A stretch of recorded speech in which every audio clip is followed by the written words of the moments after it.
আকাশ থেকে নির্বিচারে বোমা বর্ষণ করে নিজেদের শ্রেষ্ঠত্ব প্রমাণ করার চেষ্টা করলেও মুখোমুখি যুদ্ধে আবারও আমেরিকা এবং ইসরায়েলের দুর্বলতা প্রমাণ হয়ে গেল। একই সঙ্গে ইরান এবং লেবানন থেকে এসেছে সুখবর। লেবাননে অভিযান চালাতে গিয়ে চরম মার খেয়েছে ইসরায়েলি বাহিনী। 2 দখলদার সেনা নিহত এবং একটি ইসরায়েলি হেলিকপ্টার বিধ্বস্ত হওয়ার সংবাদ পাওয়া গেছে। অন্যদিকে ইরানে অভিযান চালাতে গিয়ে আমেরিকার বিশেষ বাহিনীর সদস্য আটকের খবরও এসেছে। সোমবার পূর্ব লেবাননে হেলিকপ্টারে অবতরণ করা ইসরায়েলি বাহিনীর সঙ্গে লড়াইয়ের খবর নিশ্চিত করেছে লেবাননের প্রতিরোধ যোদ্ধারা। এক বিবৃতিতে জানানো হয়েছে, সশস্ত্র সংগঠনটির প্রভাবাধীন এলাকায় প্রায় 15টি ইসরায়েলি সামরিক হেলিকপ্টারের অনুপ্রবেশ শনাক্ত করেছে তারা। উপযুক্ত অস্ত্রের সহায়তায় হেলিকপ্টার ও অনুপ্রবেশকারীদের বিরুদ্ধে এখনও লড়াই চলমান আছে বলে জানিয়েছে তারা।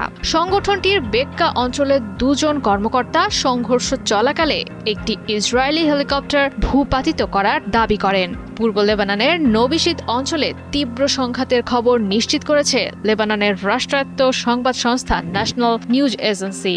ধারণা করা হচ্ছে হেলিকপ্টারটির ভেতরে ছিল মার্কিন বিশেষ কমান্ডো ইউনিট ডেল্টা ফোর্সের মতো ইসরায়েলের বিশেষ অভিযান পরিচালনাকারী কোনো ইউনিট, যারা কমান্ডো রেইড পরিচালনার জন্য লেবানন সীমান্তের ভেতর দ্রুত প্রবেশ করতে চেয়েছিল। অন্যদিকে ইরানের নিরাপত্তা প্রধান আলী লারিজানি জানিয়েছেন, তার দেশে অভিযান চালাতে এসে আটক হয়েছেন বেশ কয়েকজন আমেরিকান সেনা। আমেরিকা এ ঘটনা লুকালেও বেশি গোপন রাখতে পারবে না বলেও জানান তিনি। তবে আমেরিকার পক্ষ থেকে এ ব্যাপারে এখনো কিছু জানানো হয়নি।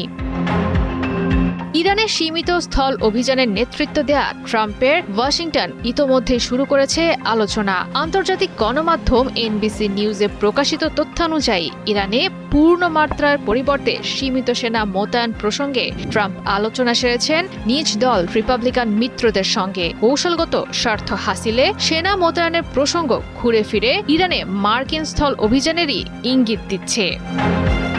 মূলত মজুদে থাকা প্রায় 450 কিলোগ্রামের ইউরেনিয়াম দিয়ে অস্ত্র তৈরি করতে পারে ইরান, এমন আশঙ্কা থেকেই বেশ গুরুত্বের সঙ্গেই ইরানে স্থল অভিযানের কথা ভাবছেন ট্রাম্প। অভিযানটির মাধ্যমে হয়তোবা ইরান থেকে সম্পূর্ণভাবে সরিয়ে নেওয়া হবে ইউরেনিয়াম, এমনটি পরিকল্পনা আমেরিকার।